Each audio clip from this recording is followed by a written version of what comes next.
Welcome back, everybody, to another Purpose Served podcast episode. I'm your legendary host, Darryl Wingfield, back to you with another one.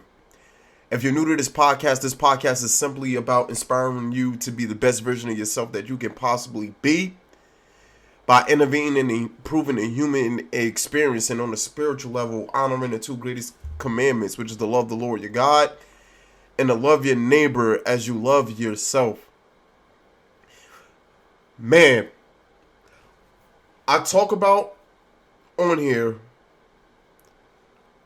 and there within the last 2 years, I've been bringing up the Allegory of the Cave like crazy. I've been bringing it up. And I'm pretty sure on one of these podcasts or something like that, I've read to you guys exactly what the exact words from Plato between the dialogue between Socrates and his brother and someone else. And I plan on in this podcast episode reading some more from that. I would love to get through the whole thing. So this is what I just thought about before recording this video and recording this podcast if you're listening to this through audio only. But what I'm gonna do on a Purpose Served YouTube channel, I'm going to be reading the whole section on there and uploading that so you can have it for yourselves. And putting a link, obviously, below of how to directly get to that. Because this is going to branch off into other things, as it always do. But this is such a deep truth and it's so profound. And I can't stress that enough to you guys. But that's what today's episode is going to be centered around. Yet again, the Allegory of the Cave. The one thing on why I mentioned the Allegory of the Cave a lot is due to the fact that instead of those shadows on the wall that people are chained to looking at and looking at nothing else, we now have technology. We now have the internet. We now have videos that are taking people away from what's natural. And in the Bifarious system, we talk about the things that are twofold. And one of the twofold systems that I talk about on here, and I've been expanding my ideas on, is the natural world, which is the first world, and the personal world, which is the second world. And the reason why I call a natural world the first world is because it exists without human beings interference. It exists without us creating it. And things obviously came before us that needed to be here in order for us to exist. In a personal world, it has everything to do with what's going on within our soul and spirit. What's happening in our psyche, what's happening in our mind, and what's happening within our thoughts and emotions individually, that we share collectively with each other once we express that out into the world. And this is all connected to what I call the monad, which connects the Bifarious system. The monad is the unifying field and unifying force of all things that's intangible and tangible, things that's unseen and seen, which we are a part of. And every last one of us as human beings look at life subjectively in an objective way. It's paradoxical, but depending on somebody's lens in their mind's eye, is 100% going to determine how that thing directly affects them. And it's not going to affect two people the same way. The more I keep looking into this and understanding, these is straight up facts. You look at science, is division amongst the branches. You look at religions, is division amongst them. And I can use myself as an example for this. I'm a Christian by faith, right? But within my own faith alone, there's so many different sects. SECTS, to make myself extremely clear. And so many different denominations. And people agree to disagree all the time on so many different things. That's the nature of this world. How do we come to one accord with each other? That's a problem that is beyond me, but that's a problem that I can't help but to focus on. And I also can't help but to focus on the mind and body problem. And the mind and body problems stem from what I've been talking about is the 5 obvious philosophical facts. And the 5 obvious philosophical facts is you have a mind and a body. Number 2, your mind and your body normally work together. Number 3, your body is physical, physical, therefore it's observable. And 4, you have privileged access to the contents of your own mind. And I believe 5 is like, so therefore it makes it like private. So these are the things that's been, went heavy on my mind. And I truly believe in my heart of heart that it is up to all of us to service the greatest good. And the greatest good would be the common good for everybody and not just good for a specific group of people. And that's very idealistic in a sense, but it takes one to really live that out and be the symbol of that I did for it to like come about and make it physically observable for everybody else to see, so it don't just stay locked in to your personal world, to where you can't share that with nobody else. So going back to the Allegory of the Cave, I'm going to be reading directly from it, and depending on how this go, it's going to determine where I stop at.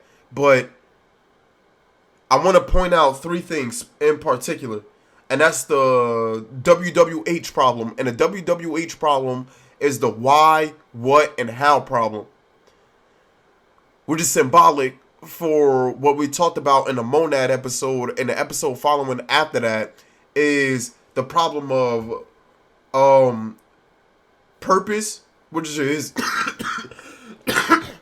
my bad, I'm getting over a cold, which is associated with reason, goals, which is associated with direction, and service, which is associated with action.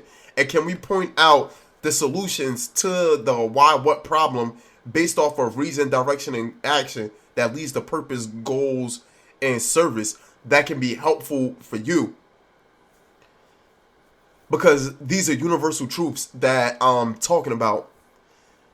That means that humans before me had to experience these sort of issues.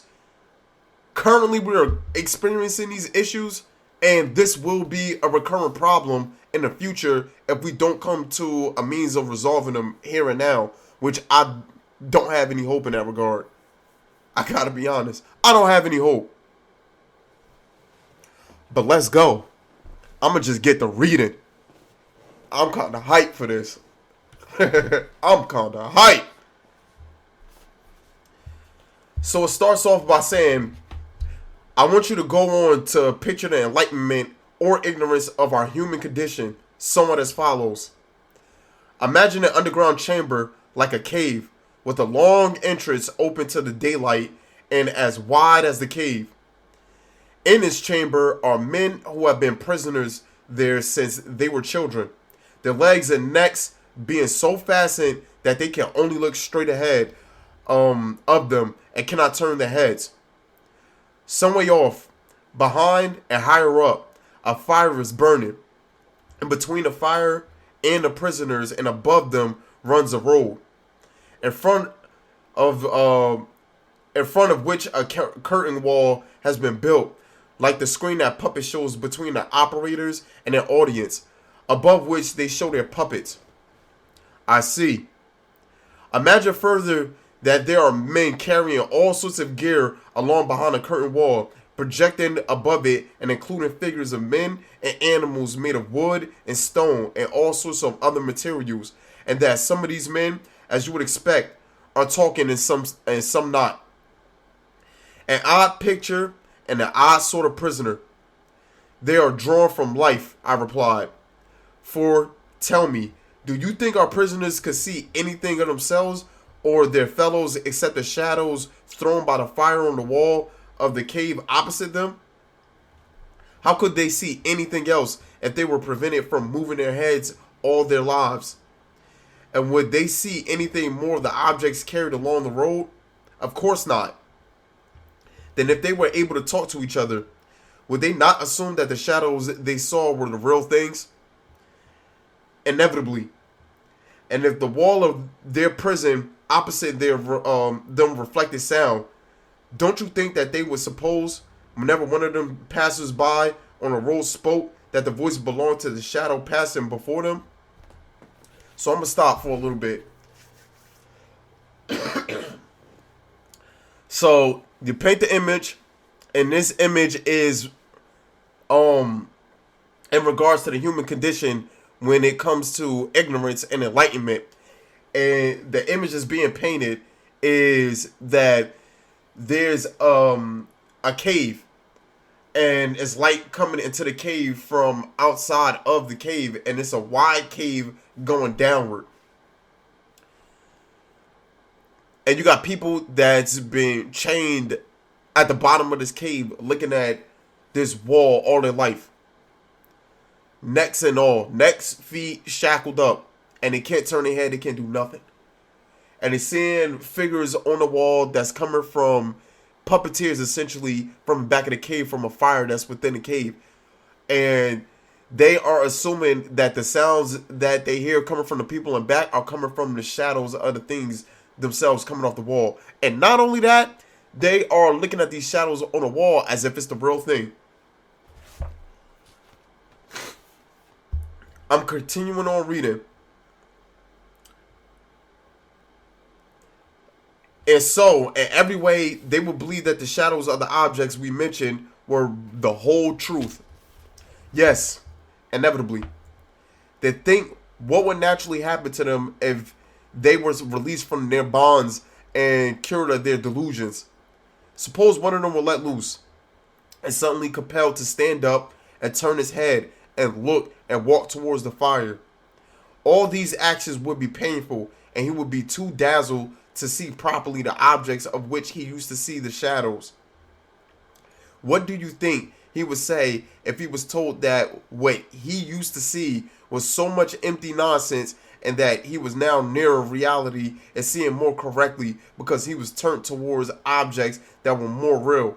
And if on top of that, he were compelled to say what each of the passing objects was when it was pointed out to him, don't you think he would be at a loss and think what would he use to see was far truer than the objects now being pointed out to him? My bad.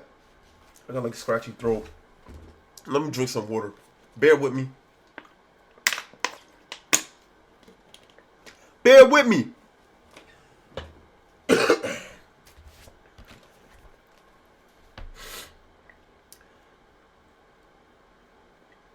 Yes, far truer.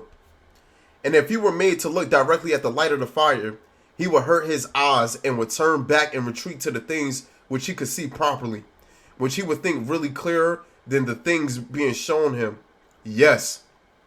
And if, I went on, he were forcibly dragged up the steep and rugged ascent and not let go till he had been dragged out into the sunlight, the process would be a painful one, to which he would much object. And when he emerged into the light, his eyes would be so dazzled by the glare of it that he wouldn't be able to see a single one of the things he was now told were real. Certainly not at first, he agreed, because of course he would need to grow accustomed to the light before he could see things in the upper world outside the cave. First, he would find it easier to look at shadows, next at the reflections of men and other objects in water, and later on at the object themselves. After that, he will find it easier to observe the heavenly bodies and the sky itself at night, and to look at the light of the moon and stars rather than at the sun and its light by day. Of course, the thing he would be able to do last would be to look directly at the sun itself and gaze at it without using reflections in water or any other medium. But as it is, in itself. That must come last. I'm gonna stop right here for a little bit. So I guess create even more context for those that's just like, yo, what? I didn't understand the thing that you just read. But now this is a gradual process of going from ignorance to enlightenment. All right? Which is not an easy process. It's not it's going to be painful. And I talked about this on one of the recent YouTube videos that I did, talking about warning people that's choosing to walk the path of truth. And what tends to happen, once you step out of the system and ultimately start thinking for yourself and living for yourself and being what you were truly destined to be, you're going to realize something that can either stunt your growth or send you straight to the stars. And one of the things that you're going to realize is that majority of people are living in a lie. They don't want to know the truth, and they could care less about making that discovery for themselves, and that they themselves are being a shell of themselves. And we as human beings have so much unlocked potential that it's up to the individual to go in to do the unlocking themselves. Because if you don't realize that we have unlocked potential, then the potential is locked. And it's a journey going upward. It's not a journey going down.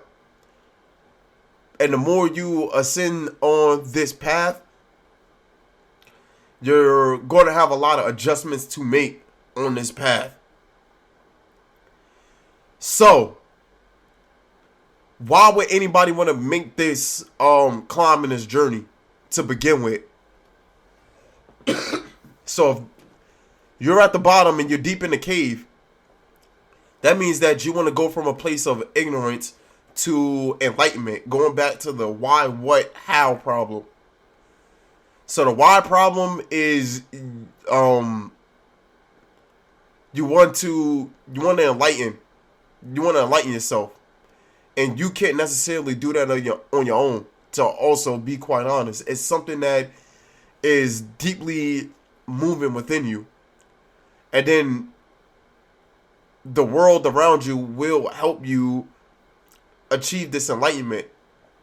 And this is also an act that is preordained by God. What is the goal? The goal is to seek the truth on what's really going on. That is the primary goal. What is the truth? If you want to know the truth. If you want to live the life of a lie, then this necessarily doesn't matter at all. And stay in the cave and keep looking at what's on the wall. Keep looking at what's being projected to you, instead of trying to investigate, like I said, what the truth is. And how is that going to be done? How do you go from ignorance to enlightenment? You have to take some sort of action. It is done step by step, slowly but surely. And by you taking up some sort of action, you by then taking up a form of service. And eventually, once you find the highest good, and the highest good, allegorically speaking, in the context of the allegory of the cave, is looking at the sun itself, the brightest source of light that comes from the natural universe. Once you do that, it's about bringing that back down to the people. And this This is so true on so many different levels that it's not even funny. It's not even funny, right? So look. So continuing on. Later on, he will come to the conclusion that it is the sun that produces the changing seasons and years and controls everything in the visible world, and is in a sense responsible for everything that he and his fellow prisoners used to see. That is the conclusion which he will obviously reach. And when he thought of his first home and what passed for wisdom there, and of his fellow prisoners, don't you think he would congratulate himself on his good fortune and be sorry for them? Very much so. There was probably a certain amount of honor and glory to be won among the prisoners, and prizes for keen-sightedness, for thought best able to remember the order of sequence among the passing shadows, and so be best able to divine their future appearances. Will our released prisoner hanker after these prizes, or envy this power or honor? One be more likely to feel, as Homer says, that he will far rather be a serf in the house of some landless man, or indeed anything else in the world, than hold the opinions in life, and live the life that they do? Yes, he replied. He would prefer anything to a life like theirs. Then what do you think would happen? I asked. If he went back to sit in his old seat in the cave, wouldn't his eyes be blinded by the darkness because he had come in suddenly out of the sunlight? Certainly. And if he had to discriminate between the shadows in competition with the other prisoners while he was still blinded and before his eyes got used to the darkness, a process that would take some time, wouldn't he be likely to make a fool of himself? And they would say that his visit to the upper world had ruined his sight, and that the ascent was not worth even attempting. And if anyone tried to release them and lead them up, they would kill him if they could lay hands on him. They certainly would. So listen.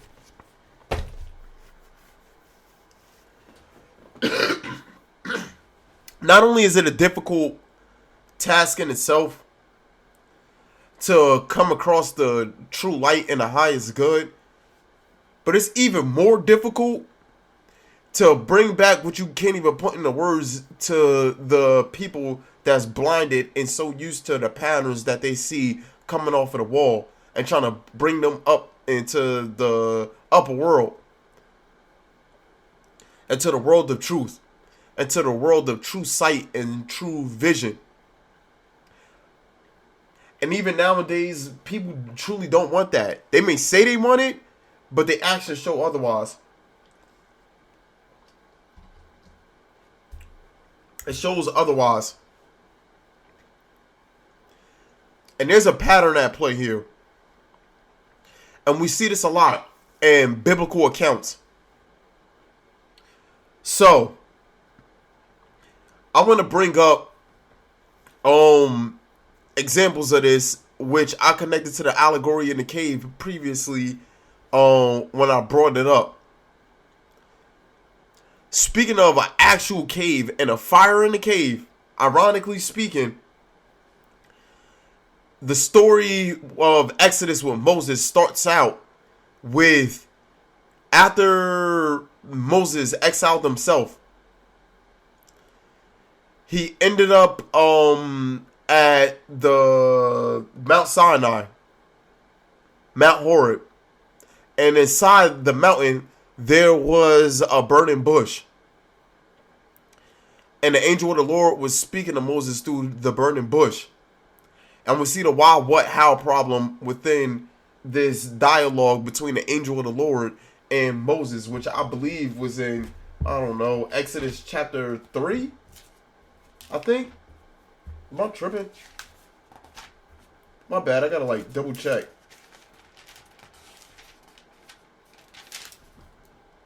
Yeah. Exodus chapter 3. At this point, there's a pattern of themes that is going on.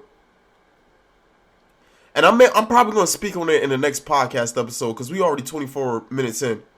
But we're dealing with a theme of 440. Yeah, 440. 400 years and 40 years and 40 days. But Moses is told by the angel of the Lord what he must do. He got a goal. And his goal is to free his people and bring them to this mountain to worship God. How he was going to do that? What was he going to say and all of that? He was told what he was supposed to say. He was told what he was supposed to do, but he was filled with so much doubt and so much fear, saying that he wasn't the God for the task. And we all feel like that. When it comes to our true calling and our true purpose, we feel as though, who am I to actually accomplish something huge in the world? And I'm telling you guys that don't shortchange yourself in that regard. We all got this greatness that's built in us. It's how you live it out. If you decide to live it out, you could decide to stay in the cave if you want. Stay in there. Or you could climb out the cave and try to get to the absolute light. You got a choice. Against his own will, he decided that he was going to do what God told him.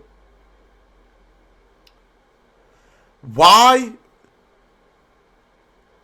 It was beyond him at the moment. But it's to get the people out of slavery and towards freedom. To free themselves. To get them out of bondage. And then they had to go into the same place to not only worship God, but to be purified of everything that was in their past that they're coming from. That's also a part of our journey, individually speaking. But using an analogy of the Allegory of the Cave for the story of Moses, this is Moses climbing out of the cave, seeing the true light. But the paradox is he's going into a cave and seeing the light of God. And then him going down to Egypt is him going back in the cave to give people the true light. And the book of Exodus describes that whole entire journey of what Moses went through to get those people out of Egypt. And the following 3 books in the Bible, well, the Pentateuch, which is the first 5 books in the Bible, or the Torah, which is the first 5 books still of the Holy Scripture, talks about his journey with dealing with the people once they got into the wilderness. And it stops in the first 5 books of them being in the wilderness. And they wasn't able to journey into the promised land. Well, Moses wasn't. And pretty much everybody of his generation, the next generation, had to carry that mission forward to go into the promised land because of the people still having the hearts and minds centered on being in bondage. Even Moses wasn't able to go into the promised land. So Joshua had to be the next person in line to carry this mission over.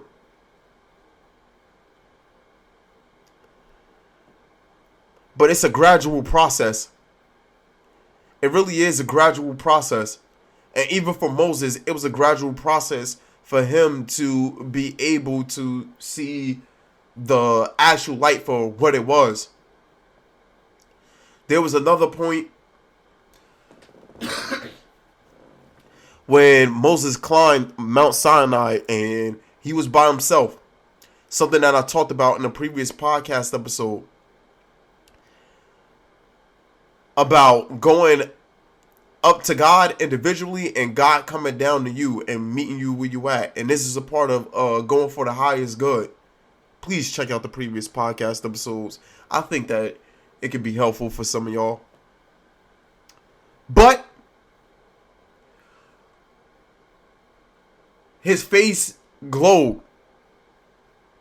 And it glowed so bright that it terrified the people from him being in the presence of God. The true light. And bringing it to people that's in ignorant ways. And there's many times when people conspired to kill Moses and take him out. And that is a theme that I talk about on here a lot. It's just that once you're going on the true path of serving your purpose, most likely it's going to be, you're going to have so much resistance along the way. It's what come with it. It truly is what come with it. So expect it. Truly expect it. And carry it out no matter what. And accept your fate while you're carrying out your true purpose and serving it. Because you never know who you might be affected along the way. You never know. You're probably going to get joy out of it here and there, but don't look for that. Don't look for pleasure and none of that. Just simply look for the truth. Simply look for the truth. Because even though I say it's simply looking for the truth, you're going to realize how complicated it is due to the fact that you are dealing with yourself. And not only that, you're dealing with yourself and a bunch of individuals around you and a bunch of individual parts moving around you collectively as a whole. But something in you deep down is going to carry you along the whole entire way. If you trust it enough.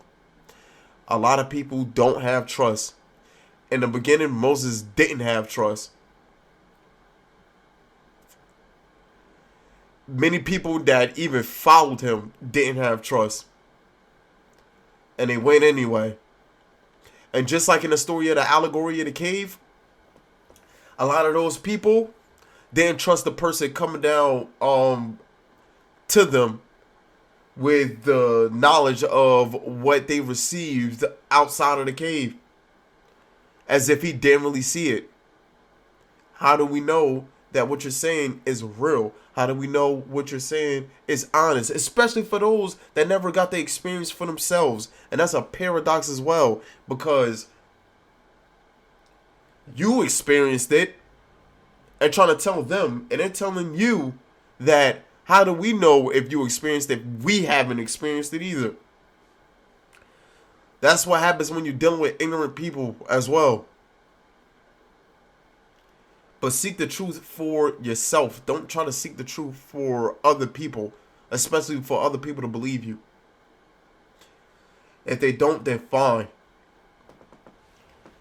But if you are capable of helping others, do so. If you're capable of helping others, do so. So that's my reading today of the Allegory of the Cave. I hope this is helpful in a sense. And I encourage y'all to serve y'all purpose, man. This is in a nutshell what we've been talking about on a while on here. And as always, I thank y'all for supporting me. It's been a blast. And until next time, folks, I'm out of here. Take it easy. Deuces!